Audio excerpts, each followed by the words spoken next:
എറണാകുളം വടക്കൻ പറവൂരിൽ പ്രസവത്തിന് പിന്നാലെ യുവതി മരിച്ചു.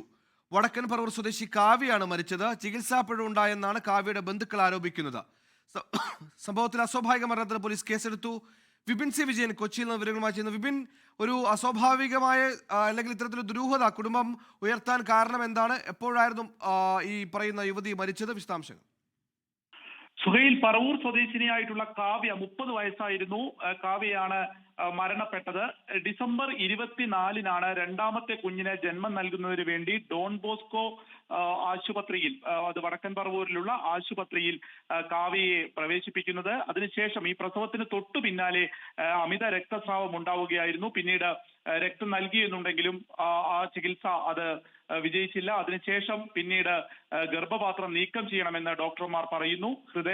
അതിനുശേഷം ഹൃദയാഘാതം സംഭവിച്ചു. പിന്നീട് വെന്റിലേറ്ററിലായി. ഈ വെന്റിലേറ്ററിലായതിനു ശേഷം പിന്നീട് നഗരത്തിലെ ഒരു സ്വകാര്യ ആശുപത്രിയിലേക്ക് കാവ്യയെ മാറ്റുകയായിരുന്നു. അപ്പോൾ അതിന്റെ ഒരു ഗൗരവം ഈ കുടുംബത്തെ അറിയിച്ചില്ല. ഒപ്പം തന്നെ ഈ രക്തസ്രാവം ഉണ്ടായത് എങ്ങനെയാണ്, കാര്യമായ മറ്റ് ആരോഗ്യ പ്രശ്നങ്ങൾ ഒന്നുമില്ലാത്ത ആളായിരുന്നു കാവ്യ. അപ്പോൾ ഇക്കാര്യങ്ങളിലാണ് ഒരു ചികിത്സാ പിഴവ് ഉണ്ടായി എന്ന് കുടുംബം ഇപ്പോൾ പരാതി ഉന്നയിക്കുന്നത്. ഈ പരാതിയെ തുടർന്ന് പോലീസ് അസ്വാഭാവിക മരണത്തിന് കേസെടുത്തിട്ടുണ്ട്.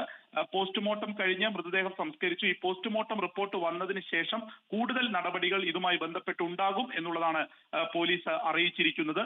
ഇതിൽ ആശുപത്രി പറയുന്നത് ഈ അപൂർവമായി പ്രസവത്തിന് തൊട്ടു പിന്നാലെ ഇങ്ങനെ രക്തസ്രാവം ഉണ്ടാവാറുണ്ട്, സാധ്യമായതെല്ലാം ചെയ്തു എന്നുള്ളതാണ് ആശുപത്രിയുടെ ഇതുമായി ബന്ധപ്പെട്ട വിശദീകരണം. പക്ഷേ കുടുംബം മുഖ്യമന്ത്രിക്കും ആരോഗ്യമന്ത്രിക്കും ഉൾപ്പെടെ പരാതി നൽകാനാണ് ഇപ്പോൾ ഉദ്ദേശിച്ചിരിക്കുന്നത്. സുഹൈൽ, എന്തായാലും സംഭവത്തിൽ പോലീസ് അസ്വാഭാവിക മരണത്തിന് കേസെടുത്തിട്ടുണ്ട്. പോസ്റ്റ്മോർട്ടം റിപ്പോർട്ട് വന്ന ശേഷം ഒരു വ്യക്തമായ അന്വേഷണത്തിൽ നീങ്ങാനായിരിക്കും പോലീസിന്റെ തീരുമാനം. ആശുപത്രി പിഴവ് സംഭവിച്ചിട്ടില്ല എന്നാണ് വിശദീകരിക്കുന്നത്. അതേസമയം ചികിത്സാ പിഴവുണ്ടെന്ന ആരോപണത്തിൽ ഉറച്ചു നിൽക്കുകയാണ് കാവ്യയുടെ കുടുംബം. ലോകത്തെവിടെയായാലും ഏത് സമയത്തും 24 വാർത്തകളും ഓഗ്മെന്റഡ് റിയാലിറ്റി പാക്കേജുകളും എക്സ്പ്ലെയിനറുകളും വിശദമായി കാണാൻ ഞങ്ങളുടെ യൂട്യൂബ് ചാനൽ നിങ്ങൾക്ക് സബ്സ്ക്രൈബ് ചെയ്യാം.